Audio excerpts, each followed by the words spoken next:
Hello students, कैसे हैं आप सभी लोग। होप सो आप लोग बहुत बढ़िया होंगे। स्वागत है आप सभी स्टूडेंट का ज्ञान सागर क्लासेस में। तो चलिए स्टूडेंट, आज के इस वीडियो सेशन के अंदर मैं बात करने वाला हूं। जैसा कि आप स्क्रीन पर देख पा रहे हैं, मैं CMA final paper number 14 SFM के टॉप 50 क्वेश्चंस आप लोगों के लिए एग्जाम ओरिएंटेड लेकर के आया हूं। और इसमें जो भी आपने साल भर अपने सब्जेक्ट मैटर को पढ़ा, और अब आपको ऐसे टॉप 50 क्वेश्चंस अगर चाहिए जिसके बेसिस पर आप अपने कंप्लीट कोर्स को रिवाइज कर सकें, और इसके अलावा जो भी आपके इंपॉर्टेंट क्वेश्चंस हैं वो आप कवर कर सकें, और एग्जाम में जो ज्यादातर क्वेश्चन पूछे जाते हैं, जिस पैटर्न के सवाल पूछे जाते हैं वो किस तरीके के हैं, तो मैं ये आपको टॉप 50 क्वेश्चंस के अंदर कवर कराऊंगा। स्टूडेंट्स, जितना भी एसएफएम का कोर्स सिलेबस है उस सब में जितने भी टॉपिक्स प्रैक्टिकल सब्जेक्ट टॉपिक से रिलेटेड हैं, सबके मिलाकर के मैंने कुछ 50 क्वेश्चंस आप लोगों के लिए बनाए हैं। और ये सारे क्वेश्चंस अगर आप कर लेते हैं तो आपका कोर्स एक प्रकार से कंप्लीटली रिवाइज हो जाएगा, और जितनी भी सारी इंपॉर्टेंट चीजें हैं वो आपकी कवर हो जाएंगी। अब अपन बातचीत करते हैं पेपर नंबर 14 एसएफएम के टॉप 15 क्वेश्चंस को लेकर के। तो मैं धीरे धीरे करके आपको चैप्टर्स पढ़ाना शुरू करूंगा, और ये सारी चीजें मैं स्टूडेंट्स कहां से कराऊंगा आपको मैं बता देता हूं। ये मेरी जो एसएफएम की सीएमए फाइनल का क्वेश्चन बैंक आता है, मैं उसमें से आपको कराऊंगा। अब ये जो क्वेश्चन बैंक है, ये क्वेश्चन बैंक मैं आपको बता देता हूं, कुछ इस तरीके का क्वेश्चन बैंक आपको देखने को मिलता है।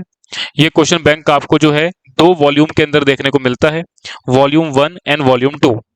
तो ये सबसे पहले मैं वॉल्यूम 1 के जैसे मैं बात करूं तो इसके अंदर मैंने कवरेज क्या कर रखी है स्टूडेंट्स। लगभग इस पूरे वॉल्यूम के अंदर मैंने 600 प्लस क्वेश्चंस एंड उसके सॉल्यूशंस मैंने कवर किए हुए हैं।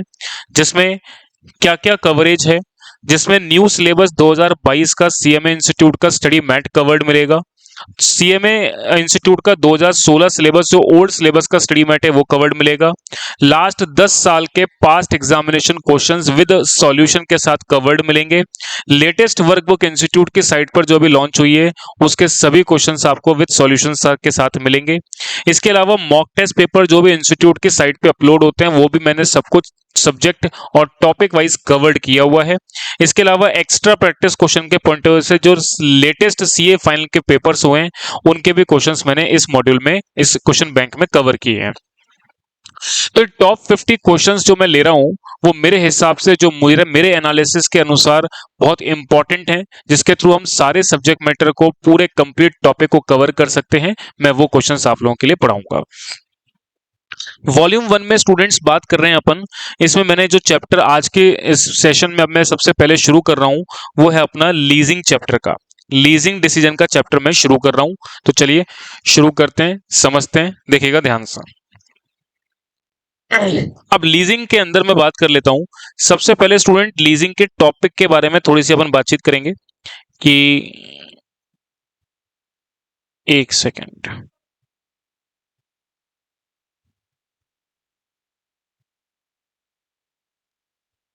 हाँ जी, सबसे पहले स्टूडेंट्स अपन लीजिंग के बारे में बात करेंगे। लीजिंग चैप्टर का एक इंट्रोडक्शन आपके सामने रखता हूं मैं, क्या चैप्टर है और इसके अंदर किस तरीके के क्वेश्चन एग्जाम के अंदर आते हैं। फिर इस पूरे चैप्टर को कवर करते हुए मैं आपको 4 से 5 सवाल कराऊंगा, उसके अंदर लगभग सब कुछ कवरेज आपको लीजिंग चैप्टर की आ जाएगी। चलिए सुनेंगे मेरी बात को ध्यान से। देखिए, लीजिंग वाले चैप्टर के अंदर हम बात करते हैं कि कोई बिजनेसमैन जब भी कोई असेट परचेस करके लाता है तो असेट को अपने प्रेमाइसिस में लाने के उसके पास 2 ऑप्शंस होते हैं, या तो वो परचेस करके लाए या वो लीज पर लेकर के आए। दोनों ही ऑप्शंस के कुछ ना कुछ फायदे हैं और कुछ ना कुछ नुकसान है। मैं आपको पहले कुछ फायदे और नुकसान के बारे में बात करता हूं। देखिए, लीजिंग चैप्टर के अंदर जब भी हम कोई एसेट को परचेस करते हैं एज अ बिजनेसमैन, तो परचेस और लीज दोनों तरीके से ला सकते हैं। मान लीजिए मैं परचेस करके लाता हूं, और मान लीजिए कोई एक असेट है 50 लाख रुपए की और मुझे असेट को परचेस करके लाना है। तो परचेस करने में कुछ फायदे और कुछ नुकसान है। क्या क्या? 50 लाख रुपए की जब असेट परचेस करने जाएंगे तो आपके पास 50 लाख रुपए जितना बल्क अमाउंट नहीं है, तो आप क्या करेंगे, बाजार से लोन लेंगे। बैंक से लोन 50 लाख रुपए का लेते हैं, असेट को परचेस करते हैं, घर लाते हैं। क्या फायदे हैं और क्या नुकसान है? क्योंकि असेट आप परचेस करके लाए हो तो उसका मालिकाना हक आपके पास है, तो मींस उस पर आप डेप्रिसिएशन क्लेम कर सकते हैं। तो डेप्रिसिएशन को आप प्रॉफिट एंड लॉस के डेबिट में दिखाएंगे तो प्रॉफिट कम आएगा, तो सरकार को टैक्स भी कम जाएगा।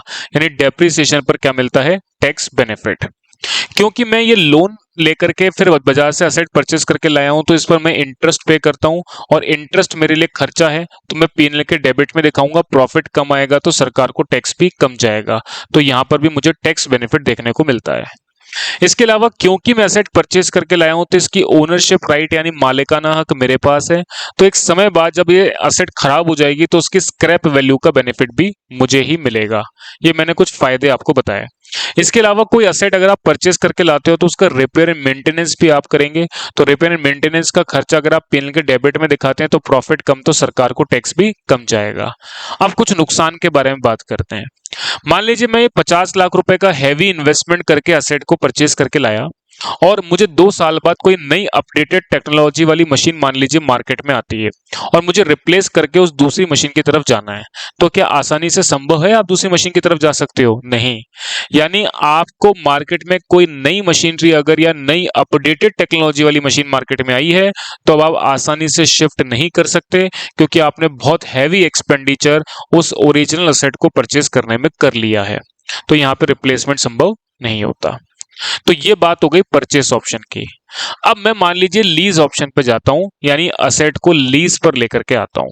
अगर मैं असेट को लीज पर लेकर के आता हूं तो उसके अगेंस्ट में मैं लीज रेंट का पेमेंट करूंगा। लीज रेंट मेरे लिए खर्चा है तो P&L के डेबिट में दिखाऊंगा, तो प्रॉफिट कम तो सरकार को टैक्स कम जाएगा। इसके अलावा और क्या फायदे हैं? फायदों में अगर मान लीजिए 2 साल के बाद, तो लीज पे लेके आने का मतलब किराए पर लेकर के आना। अब मान लीजिए 2 साल के बाद कोई नई अपडेटेड टेक्नोलॉजी वाली मशीन मार्केट में आती है, तो मैं आसानी से दूसरी मशीन पर शिफ्ट हो सकता हूं। ऐसे केस में मैं क्या काम करूंगा, मैं उस लेसर को वो मशीन वापस करूंगा। मैं कहूंगा नई मशीन जो मार्केट में आई है मुझे वो चाहिए, यानी लीजिंग ऑप्शन में रिप्लेसमेंट आसानी से संभव होता है। तो ये तो कुछ फायदे की बात हो गई। नुकसान क्या है?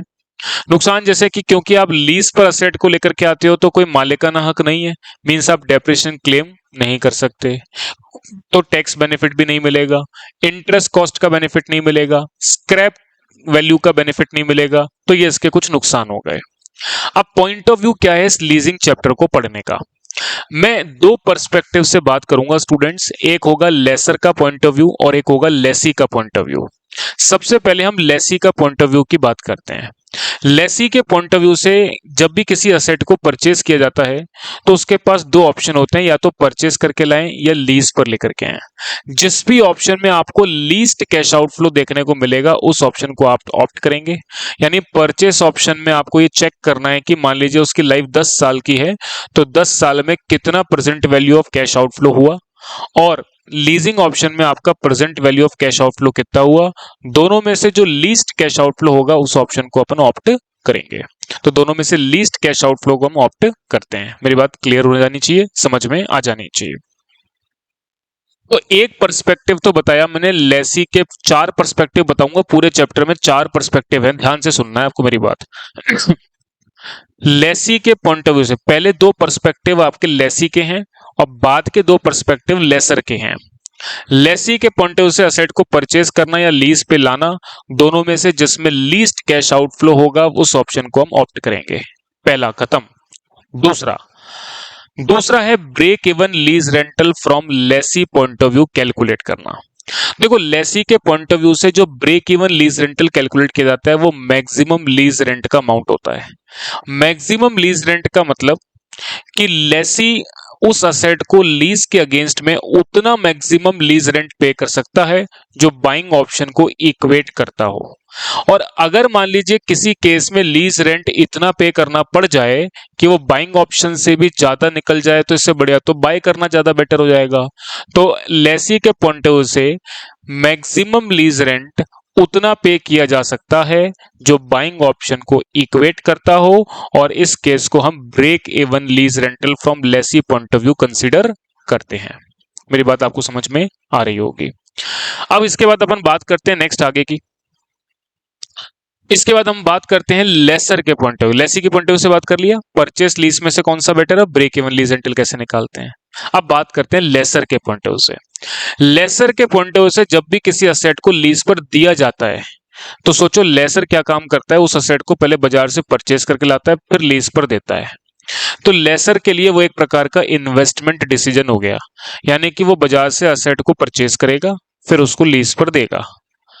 तो अगर लेसर के लिए वो इन्वेस्टमेंट डिसीजन है तो लेसर के पॉइंट ऑफ से यहां पर हम एनपीवी कैलकुलेशन बनाते हैं, और अगर एनपीवी पॉजिटिव आएगी तो ही वो उसके लिए फाइनेंशियली वाइबल है, अदरवाइज नहीं है। तो जब वो असेट को परचेज करके लीज पर देता है तो as a investment decision NPV की कैलकुलेशन बनाएगा, और एनपीवी पॉजिटिव है तो उसके लिए फाइनेंशियली वाइबल होगा, अदरवाइज नहीं होगा। दूसरा, लेसर के पॉइंट ऑफ से यहां पर भी ब्रेक इवन लीज रेंटल की कैलकुलेशन की जाती है, लेकिन यहां पर ब्रेक इवन लीज रेंटल को मिनिमम लीज रेंटल के नाम से जाना जाता है, जबकि लेसी के पॉइंट ऑफ व्यू से ब्रेक इवन लीज रेंटल को मैक्सिमम लीज रेंटल के नाम से जाना जाता है। अच्छा, अब सवाल होता है सर ये लेसर के पॉइंट ऑफ व्यू से ये मिनिमम लीज रेंटल क्यों बोलते हैं? सुनो ध्यान से। देखो, लेसर कोई असेट को परचेज करके लाएगा, फिर लीज पर देगा, बदले में आपसे लीज रेंट चार्ज करेगा। तो लेसर क्या बोलता है, मैं कम से कम इतना लीज रेंट तो चार्ज करूं ताकि मैं अपनी इन्वेस्टमेंट कॉस्ट को रिकवर कर लूं। तो कम से कम यानी मिनिमम लीज रेंटल वो इतना तो चार्ज करेगा जिससे वो अपनी इन्वेस्टमेंट कॉस्ट को रिकवर कर ले। तो ये break even lease rental from lessor point of view भी कैलकुलेट करना होता है। तो इस पूरे चैप्टर की मैंने आपको थीम बता दी है, 4 टॉपिक्स आप लोग पढ़ते हैं इसके अंदर। अब अपन इन चारों टॉपिक को कवर्ड करने वाले क्वेश्चंस को देखते हैं और समझते हैं। चलिए, अब देखिए, मैं सबसे पहले आपके सामने रख रहा हूं क्वेश्चन नंबर 22। देखिए, यहां पर मेरे पास क्वेश्चन बैंक में क्वेश्चन है और उसके सोल्यूशन भी हैं, तो मैं आपको यही समझाऊंगा। ठीक है, चलो। Welch Limited is faced with the decision to purchase or acquire on lease a mini car. The cost of the mini car is rupees 1,26,965. It has a life of 5 years. The mini car can be obtained on lease by paying equal lease rental annually. देखो, Welch limited एक लेसी है जो asset को purchase या lease दोनों में से किसी एक पर लाना चाहता है। असेट की जो कार की कॉस्ट है वो 1,26,965 दे रखी है, और उसकी लाइफ आपको दे रखी है 5 साल। अब मिनी कार को जो आप लीज पर लेके आएंगे उसका लीज रेंटल आपको हर साल इक्वली पे करना है, और लीजिंग कंपनी का डिजायर्ड रिटर्न जो है वो 10% on gross value of the asset आपको दे रखा है। यानी कि लीजिंग कंपनी कम से कम लीज रेंटल इतना चार्ज करेगी ताकि वो अपना desired rate of return earn कर ले। Welch Limited can also obtain 100% finance from the regular banking channel. The rate of interest 15% per annum and loan will be paid in 5 equal annual installment inclusive of interest. अगर ये purchase करके लाते हैं तो बाजार से loan लेना पड़ेगा, और बाजार से लोन लेकर के आओगे तो इंटरेस्ट आपको 15% का पे करना है और 5 इक्वल इंस्टॉलमेंट में आपको पे करना है।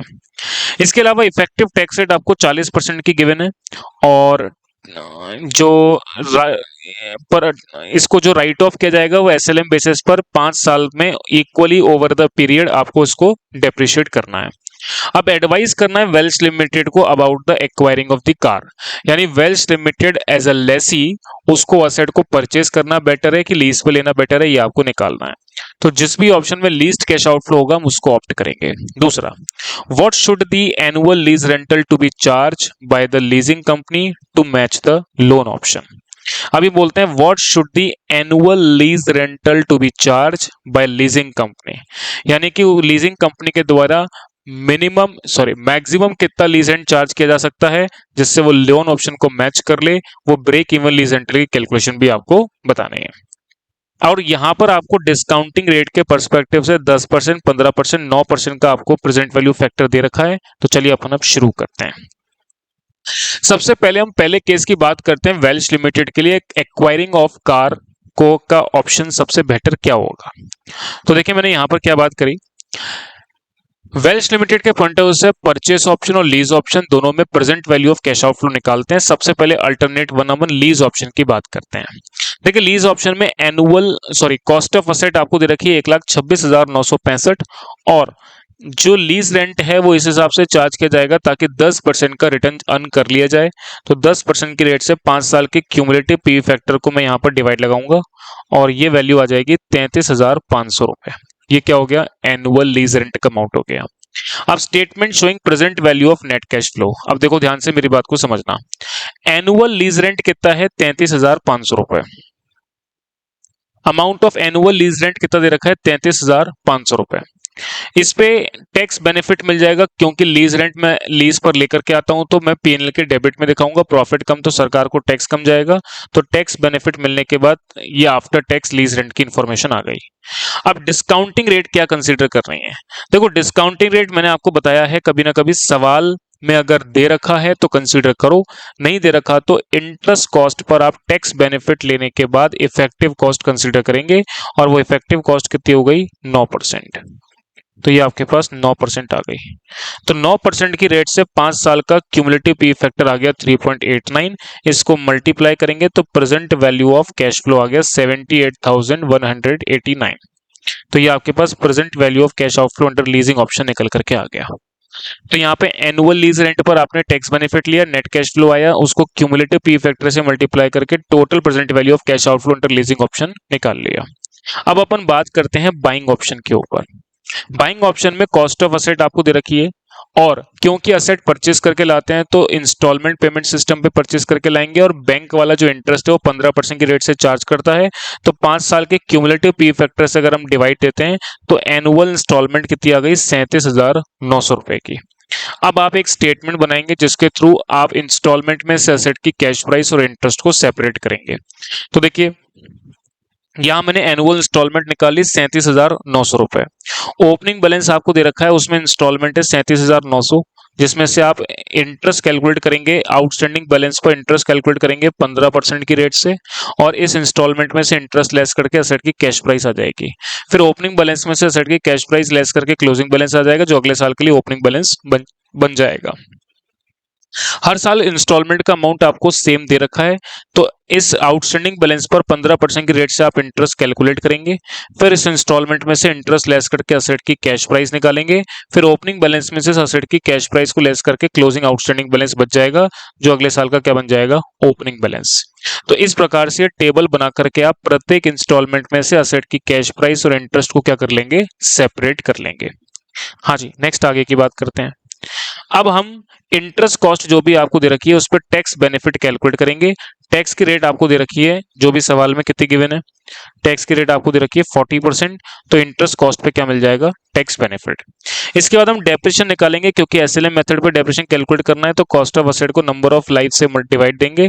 Cost of asset minus scrap divide by life, scrap कुछ दे नहीं रखा तो अकॉर्डिंगली आपका अमाउंट ऑफ डेप्रिसिएशन आ गया। डेप्रिसिएशन पे टैक्स बेनिफिट लिया तो 10,157 रुपए आ गया, और रिपेयर मेंटेनेंस आपको कुछ दे नहीं रखा, तो ऐसे केस में हम फाइनल स्टेटमेंट बनाएंगे और present value of cash outflow under buying option calculate करेंगे।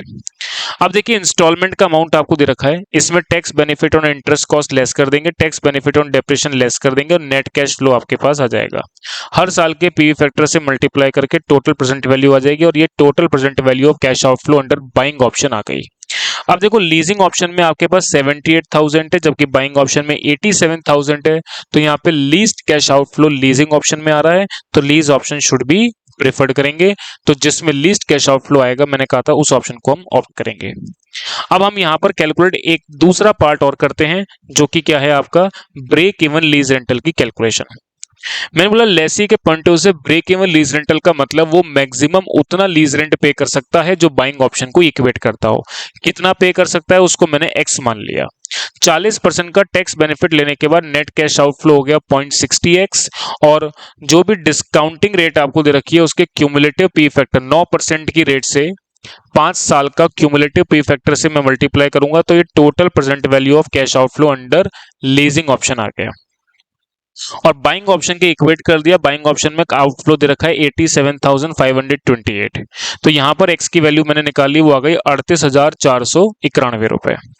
तो इसका मतलब 38,491 वो maximum amount of lease rent है जो लेसी के द्वारा पे किया जा सकता है। अगर इससे ज्यादा लीज रेंट मांगा जाएगा तो इससे बेहतर तो बाइंग ऑप्शन हो जाएगा। तो मैक्सिमम लीज रेंट लेसी कितना पे कर सकता है वो मैंने कैलकुलेट कर लिया। ये बात आप सभी स्टूडेंट को मेरी क्लियर होनी चाहिए। तो इस तरह से हमारा ये सबसे पहला क्वेश्चन अपन ने कंप्लीट कर लिया। अब नेक्स्ट अपन आगे की बात करते हैं। चलिए इसके बाद हम करेंगे नेक्स्ट क्वेश्चन नंबर 44।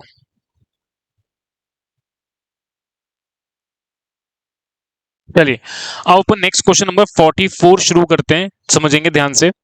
अग्रणी limited is in business of manufacturing bearing some more product line are being planned to be added to the existing system. The machinery required may be bought or may be taken on lease. Asset को खरीदा भी जा सकता है और lease पे भी लिया जा सकता है. The cost of machine rupees 40 lakh, having a useful life of 5 years with the salvage value 8 lakh. The full purchase value of machine can be financed by 20% loan repayable in 5 equal annual installment falling due at the end of the each year. तो अगर आप purchase करके लाते हो तो आपको interest rate 20% देना पड़ेगा, 5 equal instalment में पे करना है. Alternatively machinery can be procured on 5 year year and lease rental rupees 12 lakh per annum, और लीज पे लाते हो तो 12 लाख रुपए का लीज रेंट दे रखा है. Company follow the WDV basis of depreciation at the rate of 25%, tax rate 35% दे रखी है और कॉस्ट ऑफ कैपिटल 16% गिवन है. देखो यहाँ पे सेपरेटली डिस्काउंटिंग रेट दे रखी है, टैक्स रेट दे रखी है और डेप्रिसिएशन WDV बेसिस पे चार्ज होगा उसकी रेट दे रखी है. Advise the company which option it should choose, lease और बोरो. सबसे पहले तो लेसी के पॉइंट ऑफ व्यू से यहाँ पर बात की जाती है कि असेट को परचेस करना बेहतर है कि लीज पे लाना बेहतर है. तो पहला तो नॉर्मल सवाल हो गया. अगला सवाल डिफरेंट है थोड़ा सा. ये बोलते हैं assess the proposal from lessor point of view. देखो पिछले सवाल में मैंने लेसी के पॉइंट ऑफ व्यू से दोनों बातें कैलकुलेट करवा दी थी कि लेसी के पॉइंट ऑफ व्यू से परचेस और लीज में से कौन सा बेहतर है और दूसरा ब्रेक इवन लीज रेंटल कैसे निकालते. तो लेसी के पॉइंट ऑफ व्यू पहले ही 2 पार्ट में कंप्लीट कर लिए. अब मैं इस सवाल में लेसर का पॉइंट ऑफ व्यू रख रहा हूं. तो पहला सवाल तो देखो लेसी का ही पॉइंट ऑफ व्यू हो गया, लेकिन दूसरे सवाल में लेसर का पॉइंट ऑफ व्यू है. इसमें एग्जामाइन करना है whether leasing the machine is financially viable at 14% cost of capital. Detail working note should be given. Calculation can be rounded off 2 rupees lakh. अब यहां पर बात करते हैं कि लेसर के पॉइंट ऑफ व्यू से अगर आप असेट को लीज पर देते हैं तो फाइनेंशियली वायबल है कि नहीं, और डिस्काउंटिंग रेट आपको 16% से हटा करके कितनी करनी है, 14% कंसीडर करनी है. चलिए अब आगे बढ़ते हैं. अब मैं इस क्वेश्चन को करना शुरू करता हूं. देखें सबसे पहले फर्स्ट केस की बात करते हैं कि अगर आप असेट को लीज पर या बोरो करके लाते हैं तो किस तरीके से आप इसको देखते हैं. देखिए अगर आप असेट को लीज पर लेकर के आते हैं तो जिसमें भी लीज कैश आउटफ्लो लीस्ट होगा उस ऑप्शन को अपन ऑप्ट करेंगे. तो सबसे पहले लीज ऑप्शन की बात करते हैं. अगर मैं असेट को लीज पर लेकर के आता हूं तो लीज रेंट कितना दे रखा है आपको, 12 लाख रुपए का. टैक्स रेट आपको सवाल में 35% दे रखी है, तो टैक्स बेनिफिट लेने के बाद नेट कैश आउटफ्लो आ गया. और डिस्काउंटिंग रेट क्या कंसीडर करनी है, तो यहाँ पर लीज ऑप्शन में या तो आप 16% कंसीडर कर लो तो भी सही है, नहीं तो यहाँ पर इन्होंने 20% की जो इंटरेस्ट रेट है उस पर टैक्स बेनिफिट 35% का लेने के बाद इफेक्टिव कॉस्ट 13% कंसीडर करी, जिसको 5 साल के क्यूमुलेटिव पी फैक्टर से मल्टीप्लाई करके total present value of cash outflow under leasing option निकाल लिया. तो ये लीजिंग ऑप्शन में कैश आउटफ्लो आपको दे रखा है. तो लीजिंग ऑप्शन में आ गया. अब बाइंग ऑप्शन में अपन बात करते हैं. देखिए कॉस्ट ऑफ असेट आपको जो है वो 4 लाख रुपए की दे रखी है. कॉस्ट ऑफ असेट आपको 40 लाख रुपए की दे रखी है और इंटरेस्ट रेट आपको दे रखी है 20%. तो 20% की रेट से 5 साल के क्यूमुलेटिव पी फैक्टर को अगर अपन डिवाइड देते हैं तो ये आपके पास एनुअल इंस्टॉलमेंट आ गई. अब इंस्टॉलमेंट में से असेट की कैश प्राइस और इंटरेस्ट को सेपरेट करेंगे. तो मैंने बोला 40 लाख रुपए का ओपनिंग बैलेंस है, ये आपको एनुअल इंस्टॉलमेंट दे रखी है. अब क्योंकि ओपनिंग आउटस्टैंडिंग बैलेंस पर ही इंटरेस्ट की कैलकुलेशन बनेगी, 20% की रेट से ये इंटरेस्ट आ गया, तो इंस्टॉलमेंट में से इंटरेस्ट लेस करके असेट की कैश प्राइस आ गई. अब ओपनिंग बैलेंस में से मैंने असेट की कैश प्राइस को लेस किया तो क्लोजिंग आउटस्टैंडिंग बैलेंस आ गया, जो अगले साल का ओपनिंग आउटस्टैंडिंग बैलेंस बन जाएगा. फिर इस पर आउटस्टैंडिंग बैलेंस पर इंटरेस्ट कैलकुलेट करेंगे, फिर इंस्टॉलमेंट में से इंटरेस्ट लेस करके असेट की कैश प्राइस आएगी और फिर इसमें से असेट की कैश प्राइस लेस करके क्लोजिंग आउटस्टैंडिंग बैलेंस बच जाएगा. सेम इसी प्रकार से आपको एक टेबल बना लेनी है. अभी टेबल बना करके आपको इंटरेस्ट कॉस्ट मालूम पड़ गई, तो इंटरेस्ट कॉस्ट पर आपको क्या लेना है, टैक्स बेनिफिट. तो आपने यहाँ पर टैक्स बेनिफिट कैलकुलेट कर लिया. अब इसके बाद हम अमाउंट ऑफ डेप्रिसिएशन कैलकुलेट करते हैं. देखिएगा ध्यान से, डेप्रिसिएशन यहाँ पर आपको जो है 25% की रेट से WDV बेसिस पर आपको डेप्रिसिएशन कैलकुलेट करना है. तो देखो 40 लाख रुपए की असेट पर 25% की रेट से डेप्रिसिएशन 10 लाख लेस करके क्लोजिंग बैलेंस कितना आ गया, 30 लाख, जो अगले साल का क्या बन जाएगा, ओपनिंग बैलेंस. फिर 25% डेप्रिसिएशन लेस करके क्लोजिंग बैलेंस आ गया, अगले साल का ओपनिंग बैलेंस बन जाएगा. फिर डेप्रिसिएशन लेस करके ये क्लोजिंग बैलेंस आ गया. इस प्रकार से आपने यहाँ पर WDV बेसिस पर हर साल डेप्रिसिएशन निकाल लिया. अब अमाउंट ऑफ डेप्रिसिएशन आपको हर साल का पता लग गया, तो इस पर टैक्स बेनिफिट कैलकुलेट कर लेंगे और टैक्स रेट 35% का आपको दे रखा है. तो 10 लाख का 35% 3.5 लाख. इस प्रकार से आपने सभी प्रकार के अमाउंट ऑफ डेप्रिसिएशन पर टैक्स बेनिफिट निकाल लिया. अब यहाँ पर टर्मिनल कैश इनफ्लो के तौर पर आपको दे रखा है 8 लाख रुपए स्क्रैप या साल्वेज के रूप में मिलते हैं. तो ये साल्वेज वैल्यू 8 लाख रुपए की दे रखी है. अब देखो ये मशीन जो है वो 5 साल बाद उसकी WDV रह गई 9,49,279। तो इस वैल्यू की असेट को आपने अगर 8 लाख में बेचा तो 9,49,000 की चीज को अगर आप 8 लाख में बेचते हो तो नुकसान हो गया, और नुकसान पर क्या मिलेगा, टैक्स बेनिफिट। तो 35% की रेट से टैक्स बेनिफिट मिला। तो एक प्रकार से टोटल टर्मिनल कैश इनफ्लो कितना हो गया, 8,52,227। तो ये आपका टर्मिनल कैश इनफ्लो आ गया। अब क्योंकि रिपेयर एंड मेंटेनेंस आपको नहीं दे रखा तो आप फाइनल स्टेटमेंट बना लेंगे, जिसके थ्रू हम बाइंग ऑप्शन में कैश आउटफ्लो निकालेंगे।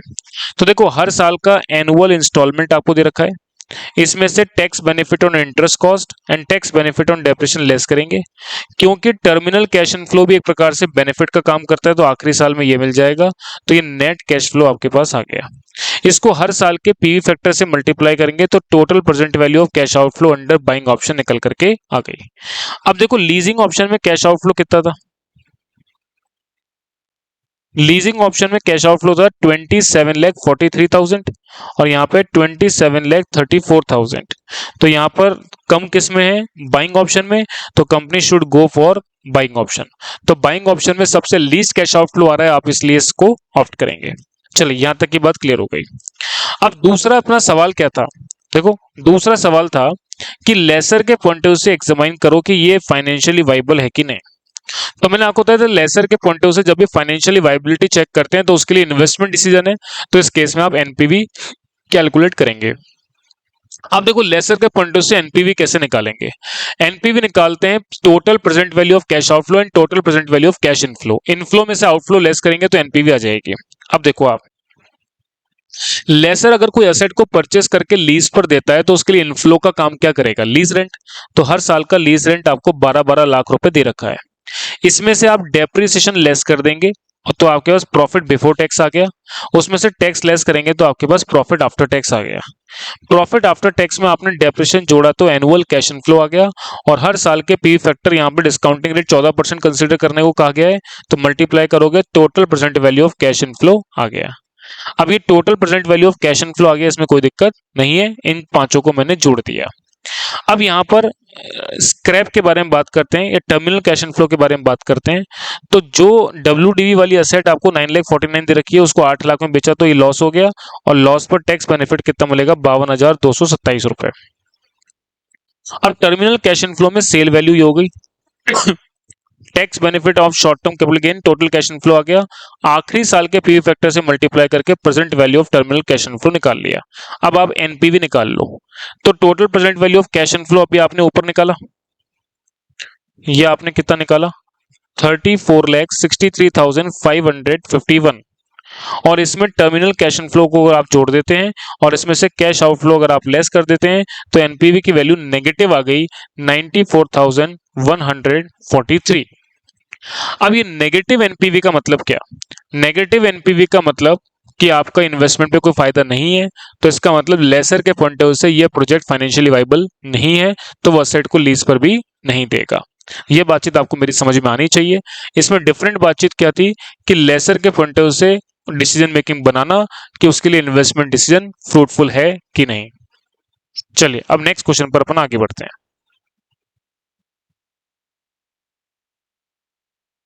चलिए अब हम नेक्स्ट क्वेश्चन करेंगे, क्वेश्चन नंबर 28।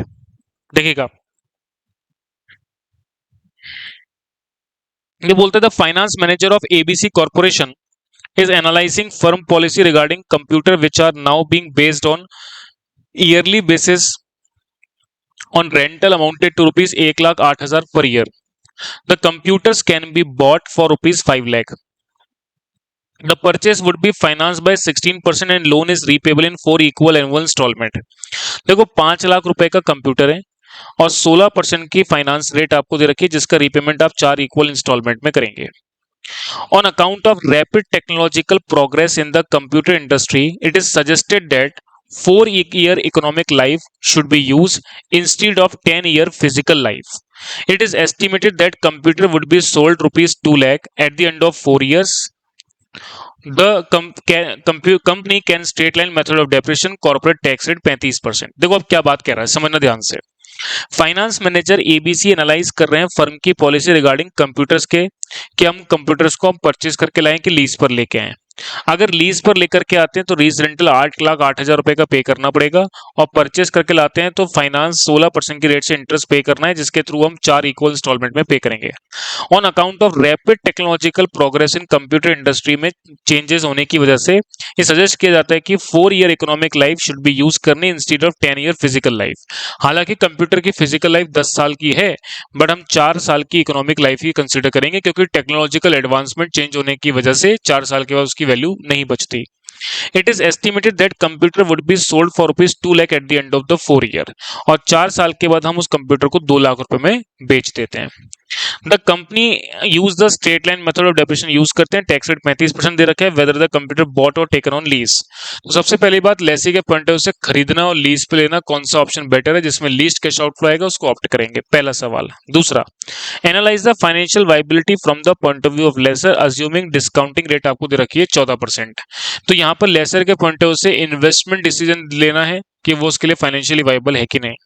और सबसे आखिरी बात, determine the minimum lease rent in which lessor would break even. यहाँ पे एक नया पॉइंट आ गया कि लेसर के पॉइंट ऑफ व्यू से break even lease rental calculate करना, यानी कितना मिनिमम लीज रेंट कम से कम लेसर चार्ज करे ताकि वो अपनी इन्वेस्टमेंट कॉस्ट को रिकवर कर ले।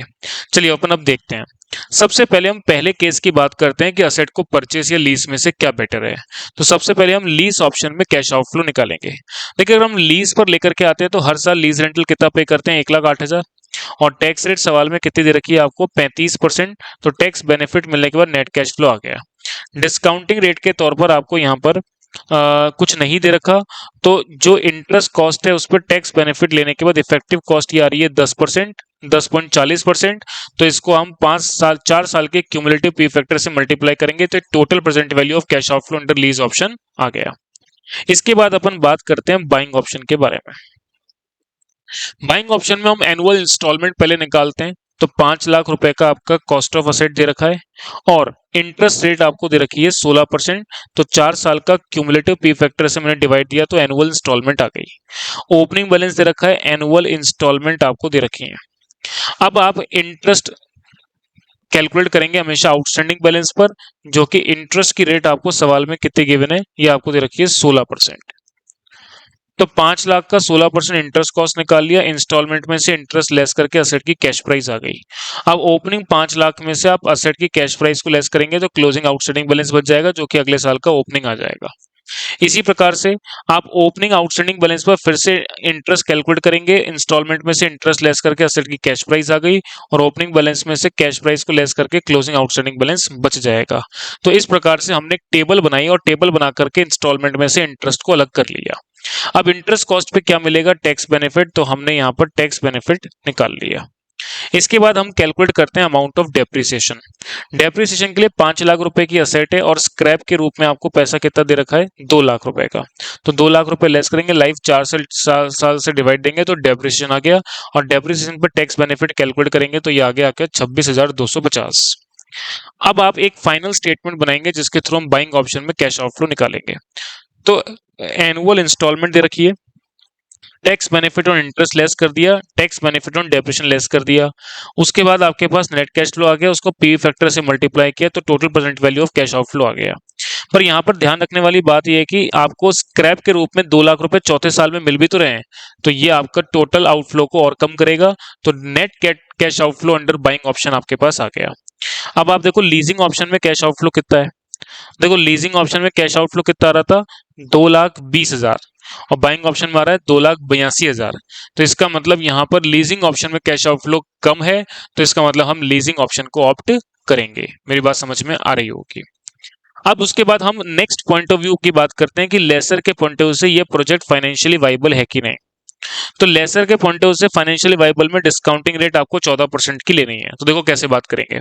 हर साल एनुअल लीज रेंट मिल रहा है, डेप्रिसिएशन लेस करने के बाद प्रॉफिट बिफोर टैक्स आ गया, टैक्स लेस करने के बाद आफ्टर टैक्स आ गया, उसमें डेप्रिसिएशन जोड़ेंगे तो एनुअल कैश इनफ्लो आ गया।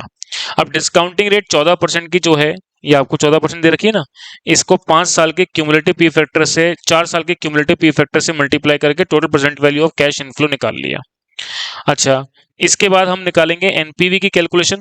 तो इनफ्लो तो निकाल ही लिया, अब ये सालवेज वैल्यू आपको चौथे साल में मिली है तो चौथे साल के पी फैक्टर से मल्टीप्लाई करके आपने निकाल लिया, तो ये total present value of cash inflow आ गया। अब इसमें से आउटफ्लो लेस करेंगे तो आपके पास एनपीवी नेगेटिव आ रही है। नेगेटिव आने की वजह से लेसर के पॉइंट ऑफ व्यू से ये प्रोजेक्ट फाइनेंशियली वाइबल नहीं है। इसका मतलब इस असेट को हम परचेज करके लीज पर नहीं देंगे। इसके बाद नेक्स्ट आगे की बात करते हैं। अब ये बिल्कुल नई बात है। ये नई बात क्या है कि मिनिमम लीज रेंटल आपको कैलकुलेट करना है, जिसको हम लेसर के पॉइंट ऑफ व्यू से ब्रेक इवन लीज रेंटल बोलते हैं। तो देखो, लेसर कम से कम इतना लीज रेंट तो चार्ज करेगा ताकि वो अपनी इन्वेस्टमेंट कॉस्ट को रिकवर कर ले। आप कितना लीज रेंट चार्ज करे वो निकालना है। तो सबसे पहली बात, उसकी इन्वेस्टमेंट कॉस्ट कितनी है वो निकालते हैं, यानी नेट कॉस्ट ऑफ असेट निकालते हैं। तो कॉस्ट ऑफ असेट 5 लाख की खरीद के लाया, डेप्रिसिएशन पर टैक्स बेनिफिट लेने के बाद टैक्स बेनिफिट ऑन डेप्रिसिएशन आ गया, इसको क्यूमुलेटिव पी फैक्टर से मल्टीप्लाई किया, ये वैल्यू आ गई, और साल्वेज वैल्यू को आखिरी साल के पी फैक्टर से मल्टीप्लाई किया तो नेट इन्वेस्टमेंट आ गया। ये आपको लग रहा है जो अब नेट इन्वेस्टमेंट में इसने एनुअल लीज रेंटल अज्यूम किया लेसर ने एक्स, टैक्स बेनिफिट लेने के बाद लीज रेंट इतना चार्ज करेंगे और क्यूमुलेटिव पी फैक्टर से मल्टीप्लाई करके total present value of cash inflow in leasing option आ गया, और जो नेट इन्वेस्टमेंट है वो इतने के बराबर है, तो एक्स की वैल्यू आ गई। यानी कम से कम लेसर इतना मिनिमम लीज रेंट तो चार्ज करेगा ही, ताकि वो अपनी इन्वेस्टमेंट कॉस्ट जो 3,05,107 रुपए की आ रही है उसको वो रिकवर कर सके।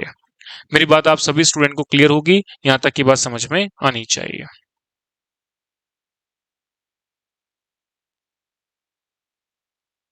चलिए नेक्स्ट अपन बात करते हैं क्वेश्चन नंबर 18 पर। देखिएगा, Alpha Limited is thinking of installing a computer, decide whether the computers to be purchase outright. अच्छा, अब मेरी बात को एक बड़ी इंपॉर्टेंट ध्यान से सुनना। देखिए, मैंने लेसी के पॉइंट ऑफ व्यू की बात कर ली, परचेस लीज की, ब्रेक इवन की, लेसर के पॉइंट ऑफ व्यू की बात कर ली, इन्वेस्टमेंट डिसीजन और ब्रेक इवन लीज रेंटल की। तो चारों पर्सपेक्टिव मैंने क्लियर कर लिए। अब कुछ और टाइप ऑफ क्वेश्चन देखते हैं, देखो ध्यान से। Alpha Limited is thinking of installing a computer, decide whether the computer is to be purchased outright through 15% borrowing or to be acquired on lease। देखो, परचेस करके लाओगे तो आपको इंटरेस्ट कॉस्ट लगेगी 15% और लीज पर लाने का एक दूसरा ऑप्शन है। The rate of income tax may be taken 40% और other data are as under आपको दे रखा है। परचेस प्राइस कंप्यूटर की कितनी दे रखी है आपको, 20 लाख, और annual maintenance to be paid in advance आपको दे रखा है 50,000 रुपए पर एनम। देखो, परचेस प्राइस दे रखी है, इसके अलावा annual maintenance to be paid in advance ये आपको दे रखा है एडवांस पेमेंट। ठीक है, परचेस करके लाते हैं तो मेंटेनेंस खर्चा आपको पे करना पड़ेगा और मेंटेनेंस खर्चा आप एडवांस पे करते हैं। एक्सपेक्टेड इकोनॉमिक लाइफ 6 साल की, डेप्रिसिएशन एसएलएम बेसिस पे चार्ज करना है, साल्वेज वैल्यू 2 लाख की दे रखी है। अब अगर कंप्यूटर को लीज पे लेके आते हो तो लीज चार्जेस भी आपको एडवांस पे करने पड़ेंगे। मतलब इस सवाल में मैंने आपको लिया कि ईयर एंड पेमेंट ना होकर के एडवांस पेमेंट हो रहा है। मेंटेनेंस एक्सपेंसेस बॉन्ड बाय द लेसर, तो लीजिंग ऑप्शन में लेसर बॉन्ड करेगा। Payment of loan is made 6 year end instalment, annual instalment आपको दे रखी है। अल्फा लिमिटेड को बाइंग करना है कि लीज पे लेना है, कौन सा ऑप्शन ऑप्ट करना है ये आपको बताना है। चलिए अब लेते हैं सबसे पहले अपन लीज ऑप्शन के बारे में बात। देखिए, लीज ऑप्शन में बात करते हैं, समझना ध्यान से। देखिए, यहाँ पर जो लीज रेंट है वो 6 साल में एडवांस पेमेंट होगा तो 0 पे जाएगा, 1 से 5 साल में जाएगा, छठे साल में लीज रेंट नहीं जाएगा। अगर मैं लीज पे लेकर के आता हूं तो लीज रेंटल का पेमेंट 4.5 लाख रुपए का मैं करूंगा, ये बात क्लियर हो गई। ईयर 0 पे यानी सबसे स्टार्टिंग में लीज रेंट पे कर रहे हैं तो कोई टैक्स बेनिफिट नहीं मिलेगा। आपका नेट कैश फ्लो 4.5 लाख का रहेगा और 1 रुपए की कीमत 1 रुपए के बराबर है, तो ये कैश आउटफ्लो आ गया। अच्छा, डिस्काउंटिंग रेट आपको क्या कंसीडर करनी है, तो सवाल में आपको नहीं दे रखी। तो 15% की इंटरेस्ट रेट पर 40% का टैक्स बेनिफिट लेने के बाद इफेक्टिव कॉस्ट आप 9% कंसीडर करेंगे। अब टैक्स रेट आपको यहाँ पर सवाल में कितनी दे रखी है, ये 40% की दे रखी है। तो 4.5 लाख का 40% टैक्स बेनिफिट लेने के बाद नेट कैश फ्लो आ गया। 9% की रेट से 5 साल के क्यूमुलेटिव पीवी फैक्टर को मल्टीप्लाई किया तो ये present value of cash outflow आ गया। और छठे साल में कोई लीज रेंट जा नहीं रहा बट टैक्स बेनिफिट मिलेगा, और ये आखिरी साल के पीवी फैक्टर से मल्टीप्लाई करके बेनिफिट जो है वो आउटफ्लो को कम करेगा। तो ये मेरा आ गया लीज ऑप्शन में कैश आउटफ्लो कितना है वो निकल करके आ गया। अब हम बात करते हैं यहाँ पर बाइंग ऑप्शन के बारे में। देखिए, बाइंग ऑप्शन में एनुअल इंस्टॉलमेंट कितनी है वो तो सवाल में दे रखी है, देखो 5,28,474 रुपए। लेकिन अब आपको इंस्टॉलमेंट में से असेट की कैश प्राइस इंटरेस्ट को सेपरेट करना है, तो जो अमाउंट ऑफ लोन या कॉस्ट ऑफ असेट थी वो 20 लाख रुपए की थी। तो 20 लाख रुपए की असेट में इंटरेस्ट की रेट आपको दे रखी है कितनी, 15%। 15% दे रखी है क्या, हाँ। तो इस 20 लाख पे 15% की रेट से इंटरेस्ट आ गया 3 लाख रुपए। इंस्टॉलमेंट अमाउंट आपको दे रखा है 5,28,474 रुपए, उसमें से इंटरेस्ट लेस किया तो असेट की कैश प्राइस आ गई। तो ओपनिंग आउटस्टैंडिंग बैलेंस में से असेट की कैश प्राइस को लेस करके क्लोजिंग बैलेंस बच गया। ये अगले साल का क्या बन जाएगा? Opening balance. अब इंस्टॉलमेंट अमाउंट में, अब ध्यान से सुनना, ओपनिंग आउटस्टैंडिंग पर इंटरेस्ट कैलकुलेट करेंगे 15%, तो इंस्टॉलमेंट में से इतना इंटरेस्ट लेस करके असेट की कैश प्राइस आ गई, फिर इसमें से कैश प्राइस लेस करके क्लोजिंग आउटस्टैंडिंग बैलेंस बच जाएगा, जो अगले साल का क्या बन जाएगा? Opening balance. सेम इसी प्रकार से आप कैलकुलेट करते जाएंगे और हर साल का आप इंस्टॉलमेंट में से असेट की कैश प्राइस इंटरेस्ट को सेपरेट कर लेंगे। अच्छा, अब इंटरेस्ट कॉस्ट पे क्या मिलेगा? Tax benefit. तो ये आपके पास इंटरेस्ट कॉस्ट पे क्या आ गया? टैक्स बेनिफिट आ गया। सेम इसी प्रकार से हम डेप्रिसिएशन कैलकुलेट करेंगे। तो 20 लाख रुपए की असेट है, 2 लाख रुपए की स्क्रैप है, लाइफ 6 साल की आपको दे रखी है, तो अमाउंट ऑफ डेप्रिसिएशन आ गया, उस पर टैक्स बेनिफिट निकाल लिया। अब एक बात को बड़ी इंपॉर्टेंट ध्यान से सुनना कि रिपेयर एंड मेंटेनेंस कॉस्ट का जो खर्चा है वो 50,000 रुपए पर एनम लग रहा है, जो एडवांस पेमेंट कर रहे हैं अपन। एडवांस पेमेंट का मतलब 0 पे जाएगा, 1 से लेकर 5 साल तक में जाएगा, छठे साल में नहीं जाएगा। तो यहाँ पर कैश आउटफ्लो 50,000 का हो गया और 1 से लेकर 5 साल में टैक्स बेनिफिट आपको मिलेगा, तो नेट कैश फ्लो हो गया, और आखिरी साल में केवल आपको टैक्स बेनिफिट मिलेगा, तो ये नेगेटिव कैश आउटफ्लो हो गया। अब आप फाइनल स्टेटमेंट बनाएंगे जिसके थ्रू आप present value of cash outflow under buying option निकालेंगे। सबसे पहले हम बात करते हैं इंस्टॉलमेंट, जो कि ईयर एंड पर जाती है, ये आपको दे रखी है। टैक्स बेनिफिट आपको ईयर एंड पर मिलेगा, टैक्स बेनिफिट डेप्रिसिएशन भी आपको ईयर एंड पर मिलेगा, लेकिन मेंटेनेंस कॉस्ट आपकी एडवांस में पे हो रही है। तो मेंटेनेंस कॉस्ट अभी आपने देखी 50,000 रुपए, 30,000 रुपए 5 साल के लिए, छठे साल में 20,000 रुपए का नेगेटिव। फिर साल्वेज वैल्यू आखिरी साल के अंदर बेनिफिट मिल रहा है, तो ये नेट कैश फ्लो निकल करके आ गया। आखिरी साल में नेट कैश फ्लो निकल करके आ गया। अब प्रेजेंट वैल्यू फैक्टर 9% की रेट से आप मल्टीप्लाई करेंगे तो ये प्रेजेंट वैल्यू निकल करके आ गई। चलिए, तो total present value of cash outflow under buying option निकल के आ गया 14,96,333। तो cash outflow of leasing, leasing option में कैश आउटफ्लो कितना आ रहा है? तो लीजिंग ऑप्शन में कैश आउटफ्लो आ रहा है 13,93,000, जबकि बाइंग ऑप्शन में आ रहा है 14,96,000। तो लीजिंग ऑप्शन में कैश आउटफ्लो कम है, इसलिए आप लीजिंग ऑप्शन क्या करेंगे? एडवाइस करेंगे, चूज करेंगे। मेरी बात आप सभी स्टूडेंट को क्लियर होनी चाहिए, बात समझ में आनी चाहिए। तो ये वाला क्वेश्चन भी अपन ने कंप्लीट कर लिया। अब एक सवाल और करेंगे अपन।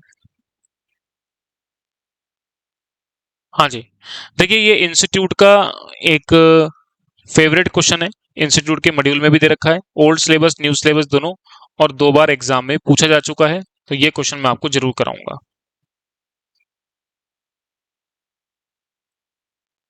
तो अब मैं जो बात कर रहा हूँ वो क्वेश्चन नंबर 17 पर बात कर रहा हूँ, देखेंगे ध्यान से इसको।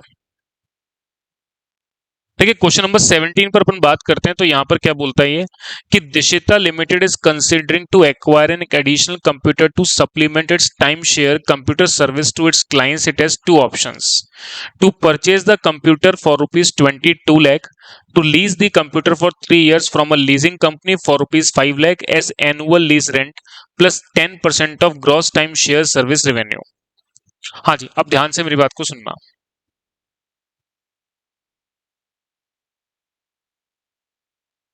चलिए, ठीक है, Dishita Limited considering to acquire an additional computer to supplement its time share service computer to its client. It has two option: या तो वो कंप्यूटर को परचेज करके लाए या लीज पर ले कंप्यूटर 3 साल के लिए लीजिंग रेंट कंपनी से 5 लाख रुपए का annual lease rental plus 10% of gross time share service revenue. यानी जो भी रेवेन्यू जनरेट करेंगे वेरिएबल लीज रेंट के तहत फिक्स लीज रेंट तो देना ही पड़ेगा और रेवेन्यू का 10% और देना पड़ेगा। The agreement also require an additional payment 6 lakh रुपए at the end of the third year, और तीसरे साल के अंत पे आपको 6 लाख रुपए का पेमेंट और देना है। Lease rent are payable at the year end and computer revert to the lessor after the contract period, और कॉन्ट्रैक्ट पीरियड खत्म होने के बाद आपको रिवर्ट बैक भी करना है। The company estimate that the computer under review now will be worth 10 lakh at the end of the third year. Forecast revenue are. अब आपको यहाँ पर जो 3 साल का रेवेन्यू जनरेशन है उस कंप्यूटर सर्विसेज के थ्रू वो आपको दे रखा है। Annual operating cost excluding depreciation lease rent of computer estimated 9 lakh रुपए, यानी उस कंप्यूटर को चलाने का खर्चा विद एन एडिशनल 1 लाख रुपए startup and training cost to be borne by the lessee. Dishita Limited will borrow 16% interest to finance acquisition of computer, repayment are to be made according to the following schedule. अगर वो loan पर लेकर के computer को आती है तो 16% का इंटरेस्ट उसको पे करना है। प्रिंसिपल पेमेंट आपको दे रखा है, इंटरेस्ट दे रखा है, इस प्रकार से एनुअल इंस्टॉलमेंट की इंफॉर्मेशन भी गिवन है। The company use straight line method to depreciate its asset and pay 50% tax on its income. The management of Deshita Limited approach you as the company secretary for advice. Which alternative would you recommend and why? अब आपको ये बताना है कि कौन सा alternate option बेहतर है जिसके थ्रू हम कंप्यूटर को एक्वायर करेंगे, लीज की बाइंग। तो देखो, सबसे पहले लीजिंग ऑप्शन में बात करते हैं। तो लीजिंग ऑप्शन में जो लीज रेंट का अमाउंट है वो आपको कितना दे रखा है? तो लीज रेंट आपको दे रखा है 5 लाख रुपए का, तो ये 5 लाख रुपए का हो गया। इसके अलावा 10% आपको रेवेन्यू पर, तो 22.5 लाख का 10% कितना हो गया? 2,25,000। 25 लाख का 10% हो गया 2.5 लाख, और 27,50,000 का 10% हो गया 2,75,000। इसके अलावा agreement also require additional payment 6 lakh रुपए at the end of the third year, और थर्ड ईयर के अंत पर आपको 6 लाख रुपए का पेमेंट और करना है। तो इस प्रकार से टोटल पेमेंट आपके पास निकल करके आ गया। अब उस पर टैक्स बेनिफिट लेने के बाद नेट कैश फ्लो आ गया, और उसको हर साल के पी फैक्टर से मल्टीप्लाई करेंगे तो total present value of cash outflow आ गया। अब total present value of cash outflow को अगर आप जोड़ेंगे तो लीजिंग ऑप्शन में कैश आउटफ्लो की इंफॉर्मेशन कितनी आ गई? 12,02,925 रुपए। तो लीजिंग ऑप्शन में present value of cash outflow आ गया। अब अपन बात करते हैं बाइंग ऑप्शन में। बाइंग ऑप्शन में बात करते हैं तो सुने ध्यान से मेरी बात। सबसे पहले एनुअल इंस्टॉलमेंट की बात करते हैं। तो इंस्टॉलमेंट अमाउंट आपको सवाल में गिवन है, कहां दे रखा है? देखो ये दे रखा, ये एनुअल इंस्टॉलमेंट आपको दे रखी है। अब इंस्टॉलमेंट के बाद हम बात करते हैं नेक्स्ट। इंस्टॉलमेंट के बाद आपको इंटरेस्ट कॉस्ट है, इंटरेस्ट कॉस्ट आपको सेपरेट दे रखी है, तो इस पर आप क्या निकाल लेंगे? टैक्स बेनिफिट निकाल लेंगे। फिर उसके बाद आप tax benefit on depreciation calculate करते हैं, तो कॉस्ट ऑफ असेट कितनी हो गई? 22 लाख रुपए की। और स्क्रैप वैल्यू आपको ये 10 लाख रुपए दे रखी है, देखो कहां दे रखी है? कॉस्ट ऑफ असेट 22 लाख रुपए है, और 10 लाख रुपए आपको स्क्रैप के रूप में दे रखे हैं थर्ड ईयर के अंत में। लाइफ 3 साल की दे रखी है, तो अमाउंट ऑफ डेप्रिसिएशन आ गया, और डेप्रिसिएशन पर आपको क्या मिल जाएगा? टैक्स बेनिफिट कितना? 2 लाख का। हाँ जी। अब आप निकाल लेंगे present value of cash outflow under buying option. तो उसके लिए इंस्टॉलमेंट अमाउंट आपको सवाल में गिवन है कितनी? 8,52,000, 11,22,000 और 9,86,000। इंस्टॉलमेंट अमाउंट में से टैक्स बेनिफिट आप इंटरेस्ट कॉस्ट पे लेस करेंगे, डेप्रिसिएशन पे टैक्स बेनिफिट लेंगे, साल्वेज वैल्यू का बेनिफिट लेंगे, तो ये नेट कैश फ्लो निकल के आ गया। हर साल के पी फैक्टर से मल्टीप्लाई करेंगे तो total present value of cash outflow under buying option आ गया। इन सबका टोटल लगा लो तो ये 8,90,470 आ रहा है, जबकि लीजिंग ऑप्शन में ये वैल्यू कितनी आ रही है? 12,02,000 आ रही है। तो यानी कि बाइंग ऑप्शन के अंदर आपका कैश आउटफ्लो सबसे लीस्ट है, सो हम बाइंग ऑप्शन को प्रेफर करेंगे। सो बाइंग ऑप्शन आपके लिए क्या होगा? बेहतर हो जाएगा। तो ये आपको समझ में आ गई होगी मेरी बात, ये बात आप सभी को क्लियर है। तो इस प्रकार से मैंने 5 लीजिंग वाले चैप्टर के अंदर 5 क्वेश्चंस आपको कराए। इस 5 क्वेश्चंस में लगभग मैंने सारे कंसेप्ट आपके कवर्ड कर लिए हैं, और अब इसके बाद अपन नेक्स्ट चैप्टर की शुरुआत करेंगे।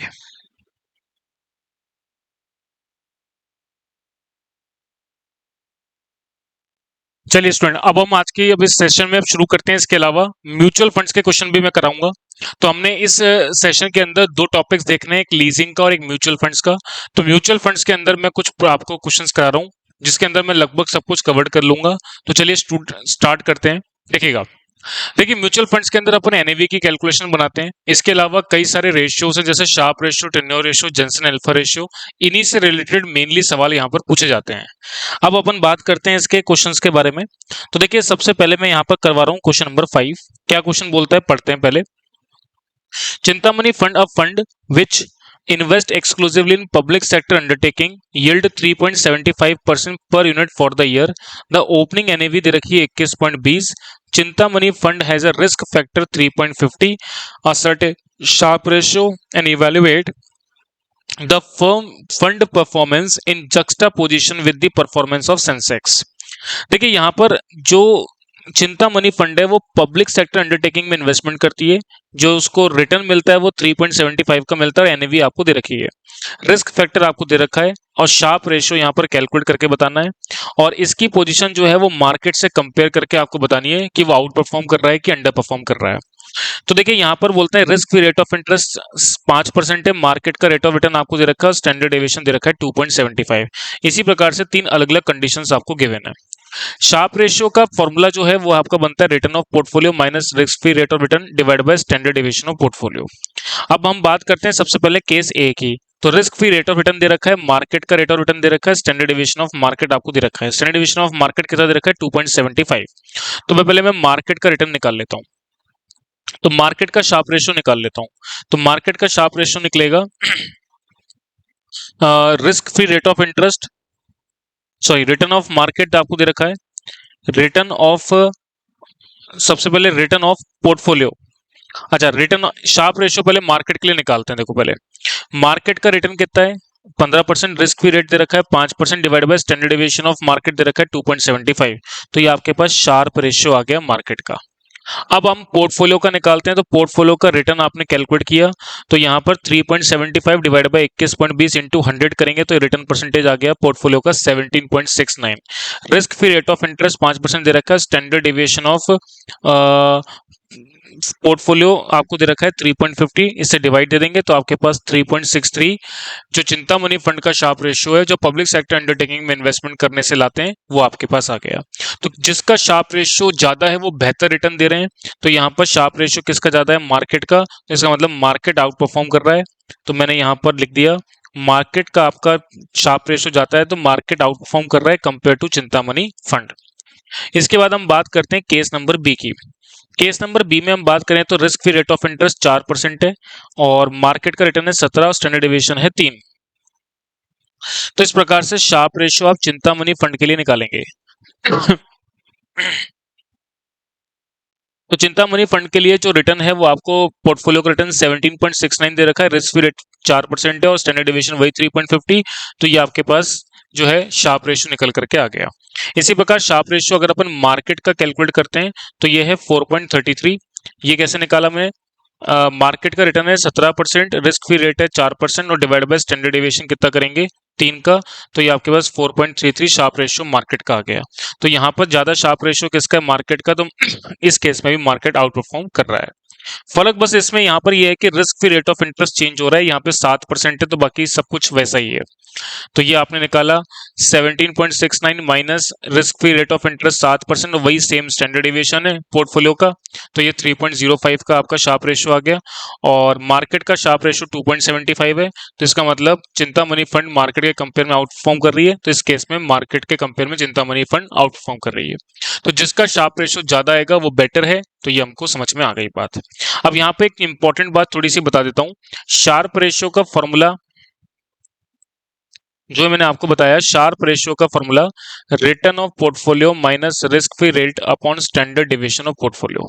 देखिए मान लीजिए risk free rate of interest 4% है और पोर्टफोलियो यानी कि शेयर मार्केट आपको 16% का रिटर्न दे रहा है और स्टैंडर्ड डेविएशन मान लो आपको दे रखा है 2।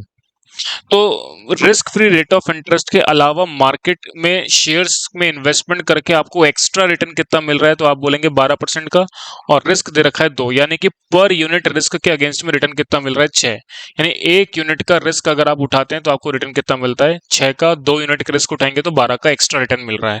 तो पर यूनिट के अगेंस्ट में एक्स्ट्रा रिटर्न कितना है वो कैलकुलेट होकर के यहाँ पर आ गया। चलिए नेक्स्ट अपन आगे की बात करते हैं। इसके बाद मैं आपको करवा रहा हूं क्वेश्चन नंबर 8। देखिए ये बोलता है following particular furnished about the 3 mutual funds PQR, जिसमें डिविडेंड डिस्ट्रीब्यूटेड की इंफॉर्मेशन दे रखी है, कैपिटल एप्रिसिएशन दे रखा है, ओपनिंग एनएवी दे रखी है, बीटा वैल्यू दे रखी है। Ascertain the alpha of the 3 scheme and evaluate their performance if government of India bond carry risk free rate of interest आपको दे रखा है, और निफ्टी यानी मार्केट का रेट ऑफ रिटर्न आपको दे रखा है। देखिए जेंसन अल्फा की वैल्यू, अच्छा Sharpe ratio, Treynor ratio, Jensen alpha निकालते हैं actual return minus CAPM return. सबसे पहले हम एक्चुअल रिटर्न निकालते हैं। जैसे सिक्योरिटी पी के लिए बात करते हैं तो डिविडेंड अमाउंट दे रखा है 1.78, कैपिटल एप्रिसिएशन दे रखा है 2.97, टोटल रिटर्न हो गया कितना 4.72, ओपनिंग एनएवी दे रखी है आपको 32 की, तो 4.72 डिवाइड बाय 32 इंटू 100 करेंगे तो आपके पास एक्चुअल रिटर्न कितना आ गया 14.75%।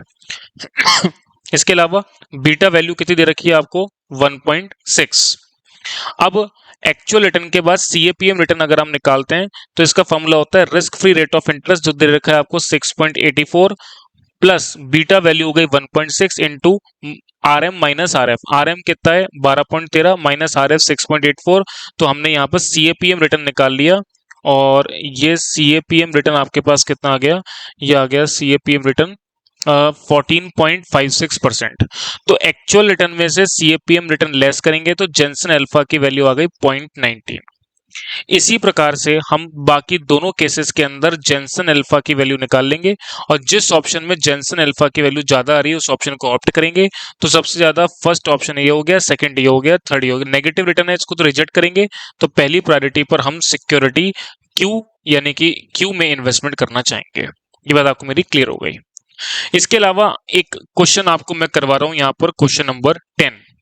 देखो, mister Sharma can earn a return of 16% by investing in equity share of his own. Now he is considering a recently announced equity based mutual fund scheme in which initial expenses are 5.7% and annual recurring expenses are 1.7%. How much should the mutual fund earn to provide Mr. Sharma return of 16%? देखो, mister Sharma को desired rate of return जो है वो कितना है, investor की expectation है 16% की। इशू एक्सपेंसेस आपको दे रखे हैं यहाँ पर 5.7% के और एनुअल रिकरिंग एक्सपेंसेस आपको दे रखे हैं 1.7। इसका मतलब म्यूचुअल फंड कंपनी अगर 18.67% का रिटर्न कमाती है तो ये फॉर्मूला है, तो ध्यान से समझना मेरी बात को। Investors expectation divide by 100 minus issue expenses plus annual recurring expenses करेंगे तो आपके पास ये रिटर्न ऑफ म्यूचुअल फंड आएगा। देखो, म्यूचुअल फंड जो कंपनी रिटर्न कमाती है उस रिटर्न में से सबसे पहले वो अपने खर्चे निकालती है, एनुअल रिकरिंग एक्सपेंसेस जिसके अंदर उसके एक्सपर्ट जो शेयर मार्केट में इन्वेस्टमेंट्स करते हैं या म्यूचुअल फंड कंपनी को चलाने का खर्चा है वो, इशू एक्सपेंसेस निकालती है, फिर इन्वेस्टर्स को देती है। तो आप ऐसे समझ लें कि 18.67% अगर म्यूचुअल फंड कंपनी कमाती है तो इन्वेस्टर्स को उसकी डिजायर्ड एक्सपेक्टेशन 16% की मीट आउट हो पाएगी, क्योंकि 18.67% में से 1.7% के तो खर्चे लग गए, बचे 16.96%। तो इसमें 0.96 का तो उसका इशू एक्सपेंसेस हो गए, तो बाकी 16% इन्वेस्टर की एक्सपेक्टेशन हो गई। तो अगर इसको मैं टुकड़ों में तोड़ू तो इन्वेस्टर को कितना मिल रहा है, 16%, 0.96% उसके इशू एक्सपेंसेस हो गए और 1.7% आपकी एनुअल रिकरिंग एक्सपेंसेस हो गए। तो इस प्रकार से म्यूचुअल फंड कंपनी को इतना कमाना पड़ेगा। इसके बाद देखो नेक्स्ट क्वेश्चन, ये इंपॉर्टेंट क्वेश्चन है, इसको आप ध्यान से समझ लेना। देखो, mister Rakesh Yadav has invested in 3 mutual fund scheme as given below. 3 प्रकार की म्यूचुअल फंड स्कीम दे रखी है जिसमें डेट ऑफ इन्वेस्टमेंट 1 अप्रैल 23, 1 मई 23, 1 जुलाई 23 दे रखा है। Amount of investment 12 lakh, 4 lakh, 2.5 lakh दे रखा है। एनएवी एंट्री डेट पर आपको गिवन है। Dividend declare up to 31 July 2023। यानी यहां पर मैं पीरियड कंसीडर कर रहा हूं अप्रैल, मई, जून, जुलाई, 4 महीने का पीरियड कंसीडर कर रहा हूं। 23,000, 6,000 नील। एनएवी आपको क्लोजिंग दे रखी है 10.20, 10.25, 9.90 की। You are required to calculate effective yield on per annum basis in respect of each of the 3 scheme to Mr. Rakesh Yadav. यानी 3 स्कीम में कितना इफेक्टिव यील्ड का मतलब रिटर्न जनरेट करते हैं ये आपको निकालना है। चलो देखेंगे अब ध्यान से। देखिए, मान लीजिए मैंने बोला मिस्टर स्कीम ए में इन्वेस्टमेंट अमाउंट कितना किया गया है, 12 लाख रुपए का।